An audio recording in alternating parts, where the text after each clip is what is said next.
Assalamualaikum warahmatullahi wabarakatuh. Selamat pagi, saudara.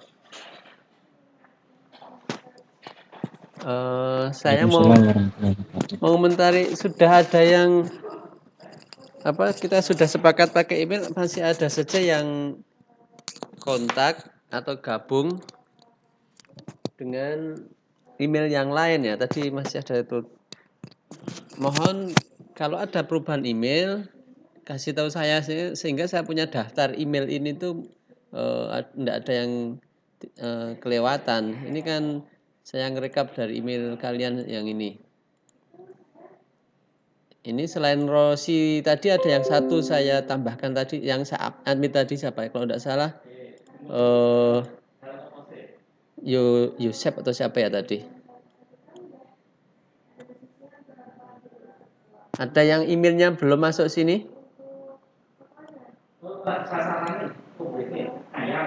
Halo?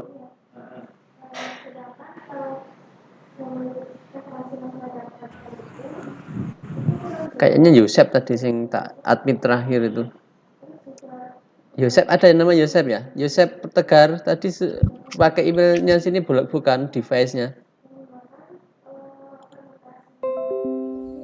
Iya, iya Pak. Kalau iya mestinya enggak perlu saya admin lagi, tapi tadi masih ada tayangan untuk admit itu loh, untuk diterima ya apa namanya? Device HP atau laptop Anda ya pakainya yang email ini di sistemnya Anda ini. Itu ya. Iya Pak, saya pakai itu tapi disuruh astu join dulu. Jadi nggak langsung masuk join meet, tapi astu join baru bisa masuk Pak. Nah ini kayak ini ada yang join lagi. Yang lain tuh enggak ini. Kan saya ngirimnya pakai link dari email. Ini Rosi Rahmawati ini juga ini. Yang ini Mas saya tunjukkan.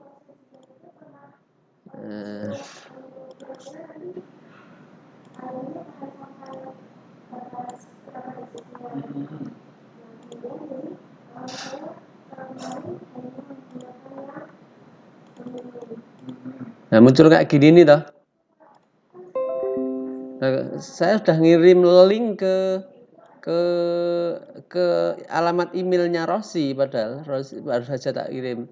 Tapi kalau alat atau HP atau laptop Anda tidak login pakai akun yang email yang tercatat di sini, otomatis akan muncul semacam ini, dan ini akan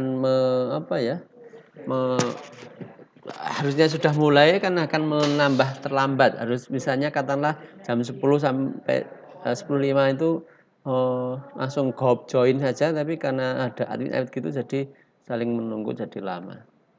Itu saja peringatan saya yang terakhir untuk email. Kalau bergabung di ya cuma mengganti emailnya aja. Kalau memang bukan email ini yang dipakai ya ditulis di sini. Kami pun tidak akan membuka email Anda juga. Oke, saudara, untuk hari ini saya mau menerangkan mengenai uji regresi. Nah, sebenarnya uji regresi itu ada dua, yaitu regresi sederhana dan regresi ganda. Nah, untuk yang pertama ini kita mau pakai uji regresi sederhana dulu. Apakah tayangan saya sudah tampak? Sudah, Pak. Oke. Nah, macam-macam sebelum ke regresi itu kan posisinya di sini ya. Nih, regresi linear ini. Sebelum ke sini, saya mau mengenalkan secara umum dulu macam-macam uji statistika. Di mana secara garis besar itu ada dua, yaitu parametrik dan non-parametrik. Nah, parametrik ini meliputi ini. Ini saya ambil dari Bu Retno ya, Retno Asti Wardani dari FKUI, Fakultas Kedokteran UI. Dan dari buku yang lain juga sama. Sebentar, baterainya habis.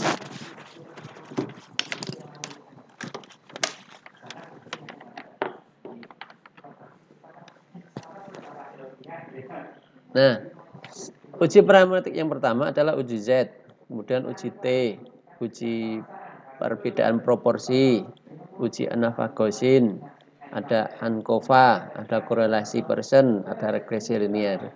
Kemudian yang non parametrik ini ada uji chi-square, ada yang baca chi-square atau chi kuadrat boleh. Kemudian ada Exact-Fisher, ada McNamara, ada Kolmogorov-Smirnov, ada Sein, ada Manwatteni, ada Wilcoxon, ada Kurzweil-Willis, ada Friedman, ada Cochran-Q, sama korelasi Rank-Spearman. Ini yang ada yang gabung lagi nih, tanding-tanding nih. Ini yang uji non parametrik. Nah, kita nanti cuma mau ngambil yang ini regresi. Ini saja yang ada dua, regresi ganda atau multiple regression dan regresi sederhana atau simple linear regression. Nah, yang sekarang itu adalah yang simple, yang satu prediktor. Kembali pada definisi tadi bahwa apa yang dimaksud dengan parametric test, ya. Parametric test adalah assume a particular underlying theoretical population distribution, in this case the normal distribution. Tes yang memerlukan uji normal, bahasa Indonesianya gitu. Sedangkan kalau yang non parametrik itu yang tidak ada asumsi untuk mengacu pada teori populasi bahwa ya, data berdistribusi normal. Ini saya ambil dari Lomax and Haas-Fouts halaman 171. Ini perbedaan antara parametrik dan non parametrik. Selain uji normal itu yang kemarin kita sudah mengenal dengan uji Z dan uji C berdasarkan nilai Z-score itu. Nanti akan mengikuti juga uji-uji misalnya ANOVA, uji T, uji regresi itu ada asumsi atau prasyarat yang lainnya. Betul. Nah, sekarang untuk regresi linear sederhana ini ya, kita nanti akan mengenal yang pertama adalah uji asumsi itu atau uji prasyarat, assumption test ini. Kemudian yang kedua baru menghitung regresi linear sederhananya. Yang kita lihat uji asumsi regresi linear sederhana ini sebenarnya uji regresi linear saja untuk ganda itu sampai 6. Tapi kalau uji independen, uji homogen, uji normalitas, uji linear, uji fix, uji non ini yang merah, ini kalau regresi ganda. Sementara hari ini bahasan kita adalah baru regresi sederhana atau satu variabel X atau satu prediktor. Nah, tentunya kita cuma butuh ini uji normalitas yang kemarin kita sudah membahasnya sama uji linearitas. Untuk homogenitas tidak perlu karena bukan opsional, boleh tidak, boleh ya bisa tidak, tapi biasanya tidak perlu memakai sini. Itu biasanya pakai VIF itu variance inflation factor, tapi kita karena satu prediktor biasanya cuma normal dan linear saja. Ini catatannya bahwa setiap uji parametrik memiliki uji asumsi atau prasyarat yang berbeda. Misal ANOVA, ini ada 6 juga, uji independen, uji homogen, uji normalitas, uji linearitas, fix, dan non-collinear. Ini untuk ANOVA di halaman 436 dari bukunya ini, Lomax and Haas-Fouts ini. Haas-Fouts. Kalau ini tadi halaman 671 yang ada di sini. Oke, itu untuk uji asumsi. Nah, yang hari ini kita belum ya, yang ini next. Yang ini kan already done atau sudah dilaksanakan normalitasnya. Ini setelah pembahasan ini. Nah, hari ini adalah pembahasan tentang regresi linear sederhana. Mungkin linearitasnya minggu depan. Nah, dalam regresi linear sederhana, ini yang pertama ada dua. Yang pertama uji korelasinya, terus yang kedua uji persamaan regresinya. Ini. Nah, sekarang saya mau menerangkan yang pertama uji korelasinya dulu. Nah, untuk mengerjakan uji korelasi atau R, ini ada dua cara. Yang pertama dengan ini, rumusnya R atau korelasi sama dengan sigma ZX ZY dibagi N. Ini istilahnya kita kalau menggunakan uji Z. Kemudian yang kedua, yang tanpa menggunakan nilai Z. Nilai Z itu yang kemarin kita gunakan nilai Z itu, masih ingat saudara-saudara? Rumusnya XI min X bar dibagi SD, itu loh. Masih ingat ya? Halo? Iya Pak, masih. Ya. Kemudian yang kedua yang tanpa menggunakan nilai Z, yaitu dengan Pearson's correlation atau Pearson's R. Nah, rumusnya adalah SP ya, dibagi akar SSX ya, kali SSR. Di mana SP ya itu adalah ini sigma X min X bar kali Y min Y bar, atau sigma XY ini dikurangi sigma X kali sigma Y dibagi N. Ini. Kalau saya cenderung yang ini aja, yang lebih simpel. Kalau ini yuk bisa. Kemudian SSX atau sum square X itu adalah ini. Sigma X min sigma min X bar kuadrat dikuadratkan, atau sigma X kuadrat. Nah, ini sigma X kuadrat dikurangi sigma X dikuadratkan dibagi N. Terus yang SSY ini adalah sigma Y min Y bar dikuadratkan, atau sigma Y kuadrat min sigma Y dikuadratkan per N. Ini rumus yang ini.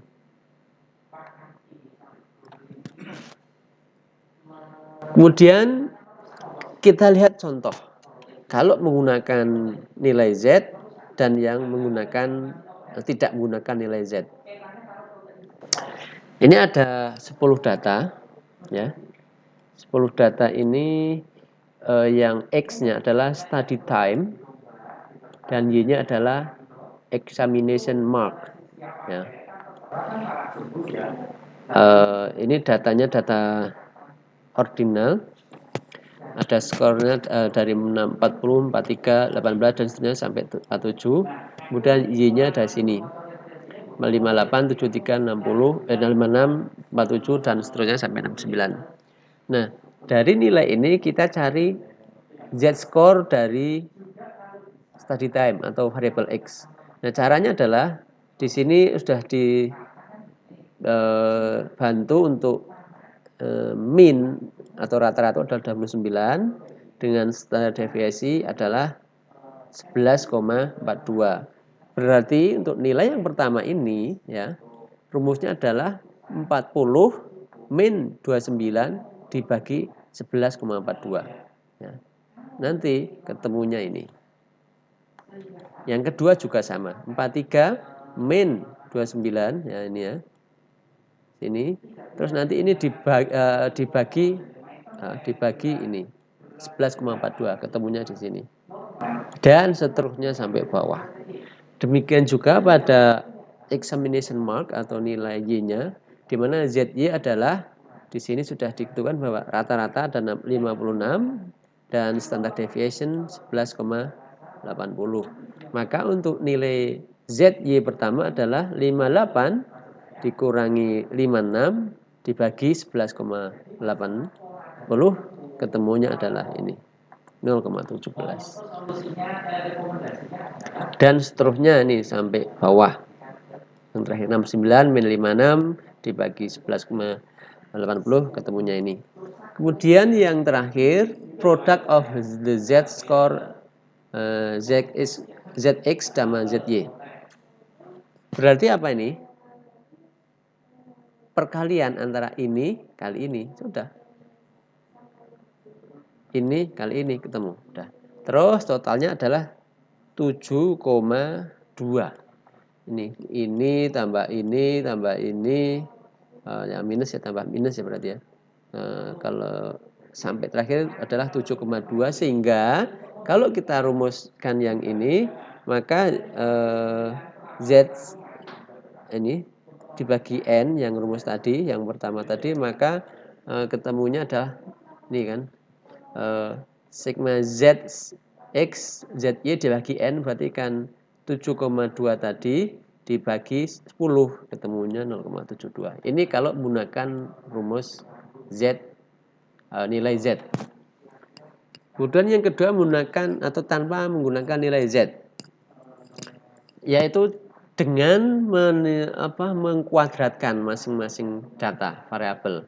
Misalnya ini kita ada punya X, ini X ini terus kita kuadratkan. Kalau 40 ini kan X kuadrat berarti 40 kuadrat sekian 1643 kuadrat 1849 dan seterusnya sampai ke bawah. Kemudian nilai Y ini dikuadratkan ya 58 kuadrat ya ketemunya ini. Terus sampai ke bawah. Kemudian yang terakhir adalah XY, yaitu perkalian antara 40 kali 58 ketemunya ini. Sampai bawah. Nanti di total di mana untuk N-nya ada 10 ya, ini 10 sigma X ini ada 290, sini sigma X kuadrat 9714, sigma Y sama dengan 560, sigma Y kuadrat sama dengan 32752 dan sigma X adalah ini. Nah, ini dimasukkan rumus yang kedua tadi, rumusnya ini. SP dibagi akar SSX kali SSR. SSY kok SSR itu SSY. Maka kita pakai rumus yang tadi sigma XY berarti kan ini untuk SSP 17211 ini taruh sini dikurangi sigma X berarti kan ini sigma X-nya 290. Nah ini tinggal naruh sini ya kali 560 sigma Y ini dibagi N-nya 10. Nah, ketemunya 971. Ini untuk SP. Kemudian SSY juga sama, tinggal memasukkan rumusnya yang tadi sigma X kuadrat ini kan berarti sigma X kuadratnya ini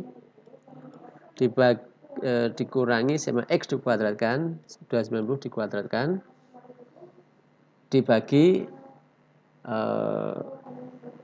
N 10. Nah ini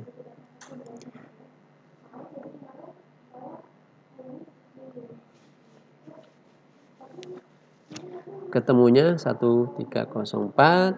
Terus yang SY sama, rumusnya sama, ketemunya ini. Nah, baru dimasukkan dalam rumus. Ini tadi dimasukkan sini 971. Kemudian ini yang bawah ini yang dirumuskan sini 1304 dan yang ini 1392 diakarkan. Ketemunya juga 0,72. Sama dengan yang nilai ini tadi. Nih. Sama. Ini dua rumus yang berbeda tapi hasilnya sama. Dan sebenarnya masih ada rumus yang lain juga, tapi cukup dua ini saja karena kita mengenal Z, nilai Z kemarin, kemudian ada nilai tanpa Z yang nilai raw data atau data mentahnya semacam ini. Tanpa harus bukan.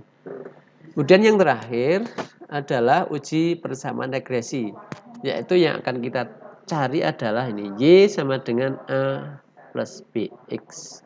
Ini adalah persamaan regresi linear sederhana di mana ada satu variabel X dan satu variabel Y.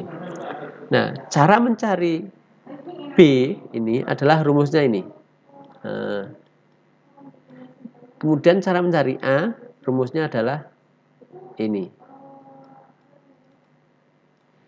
B sama dengan SP per SSX dan A sama dengan Y bar min B kali X bar. Nah, kita tahu tadi data dari awal sini ya, di sini tadi SSP itu 971, SSX-nya 1304 dan rata-rata 29, Y rata-rata 56 ini. Ya. Kita masukkan ini B sama dengan berarti kan 971 ini dibagi 1304 ini. Ketemunya 0,7446. Kemudian masukkan rumus A-nya ini, di mana Y min atau rata-rata itu adalah 56 ini dikurangi ya Y min B kali X bar. B-nya berapa tadi? B-nya adalah 0,7446 dan X bar-nya adalah 29. Maka ketemu 34,4057. Sehingga persamaan Y topi atau Y aksen adalah 34 kan ini. A-nya di sini kan. Kemasukan ke sini toh. Berarti A ini kan nilainya ini. 34,41 ini dibulatkan 2 digit ya. 34,41 plus 0,74x di mana penempatan pengambilan dua desimal di belakang angka. Itu saja penjelasan dari uji regresi linier sederhana. Apakah ada pertanyaan? Saya kira sudah cukup jelas. Saya izin bertanya, Pak. Ya, silahkan Mas. Untuk tugasnya itu kan ada 2 soal. Yang pertama, hitunglah nilai korelas dan hitunglah persamaan regresi sederhana. Ya. Nah, yang soal pertama itu korelasinya ya, kurang E ya. Itu pakai 2 cara yang menggunakan nilai Z sama tanpa menggunakan nilai Z, ataukah kita cuma memilih satu cara, Pak? Salah satu saja yang praktis. Oh, salah satu. Iya, Pak. Kalau terus, Anda yang familiar yang mana, yang mudah yang mana? Ya. Apalagi? Boleh minta tolong diulangi yang caranya menggunakan nilai Z tadi nggak, Pak? Oh ya, yang ini ya, sebentar saya share lagi.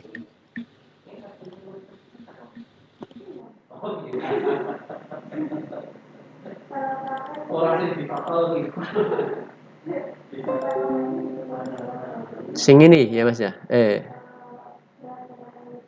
Ini ya. Iya, Pak. Ya. Yang bingung yang mana? Nilai Z skornya nih. Semuanya, Pak. Tadi belum terlalu.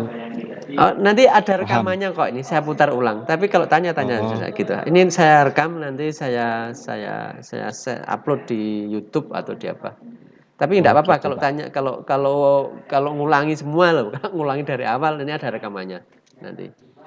Oh iya, kalau iya, tapi kalau gitu, bagian mana ya nanti bisa ditanyakan langsung. Ini cuma sederhana kok Mas. Ini kan yang jelas saya ulangi sekilas saja ya, daripada nanti nunggu rekaman upload.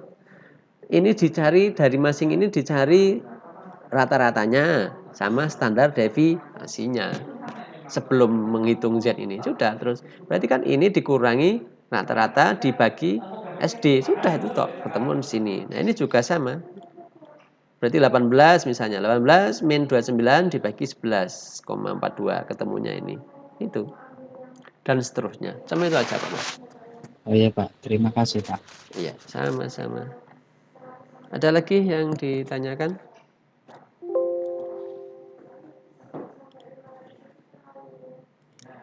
Sudah cukup? Pak, izin bertanya. Silahkan. Yang kemarin itu boleh nggak Pak? Yang kemarin apanya? Yang itu Pak, yang menghitung L tabel itu loh Pak, itu saya masih bingung itu Pak. Oh, materi kuliah kemarin. Ya, boleh. Yang Ilifos tabelnya. Ya, yang L tabelnya itu Pak, masih bingung. Ilifos. Ini yang bingung yang mana? N-nya atau apanya? Atau taraf nyata atau degree of freedom-nya? Yang mana? Yang bingung? Yang itu Pak, kan memasukkan itu loh Pak, yang L tabel dalam L hitung, kan ada L hitung, ada L tabel. Nah, saya tuh bingungnya yang hitung L tabelnya itu kan harus lihat dari tabel ini divorce-nya itu kan, Pak. Nah, itu tuh saya bingungnya tuh pembagiannya itu Putus-putus ya, Mbak. oh, Gimana? Pakai headset, Mbak. jadi itu Pak, saya bingungnya kan ada L hitung sama L tabel. Heeh. Kan yang di L tabel itu kan ada pembagiannya Pak, pakai tabel ini first. Nah, itu saya bingungnya di situ Pak. Itu Oh, kalau N-nya lebih dari 30 ini ya? iya, ha. Ya, cuma gini kan kita pakai yang alfa 5%. Berarti kolom yang ini toh. Ini kelihatan belum? Belum saya share ya, sorry. Itu Pak. Ya, saya share bentar. Nih, udah kelihatan ini? Sudah Pak. Ya. Ya, Pak. Berarti kalau pakai alfa 5% yang sini kolomnya ya. Terus kalau N-nya 38 ya? Berapa? 30 40 punyamu? Pokoknya yang lebih dari 30 ya itu berarti nanti 0,886 dibagi akar 38 gitu kalau 38. Ini cuma tinggal ngakar saja. Misalnya 40 ya akar 40 berapa? Berarti 0,86 dibagi akar 40. N-nya berapa kemarin punyamu? 38 kalau tidak salah. Ya 38 Pak. Ya udah cuma gitu toh. Nah, nanti akan ada nilainya. Nilainya misalnya eh,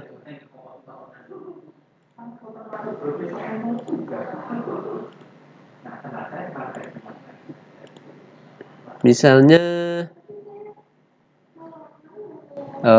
saya bukakan Excel akar 38 itu berapa?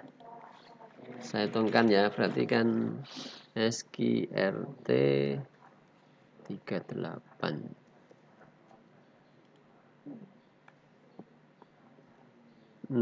0,886.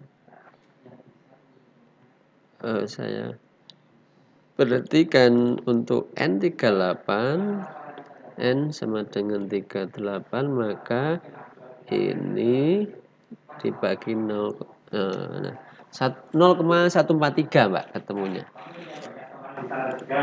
Oh, belum tak share ya.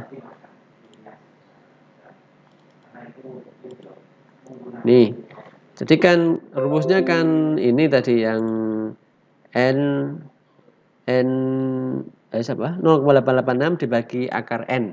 Ya toh? Nah, berarti kan ini dibagi akar N-nya itu kalau N38 itu kan akar 38, ketemunya 6,16. Nah, berarti ini dibagi ini ketemunya ini. Gitu aja, Mbak. Berarti pakai presentasinya yang 0, Putus-putus presentasinya gimana? berarti yang pakai presentasinya yang 0,05 itu ya Pak. Iya. Bukan presentasi namanya, pakai signifikansi 0,05. Iya. Baik Pak, makasih. Ya, sama-sama. Ada lagi yang mau ditanyakan? Sudah cukup jelas? Izin bertanya Pak, Silakan. pengerjaannya itu boleh pakai Excel Pak? Boleh.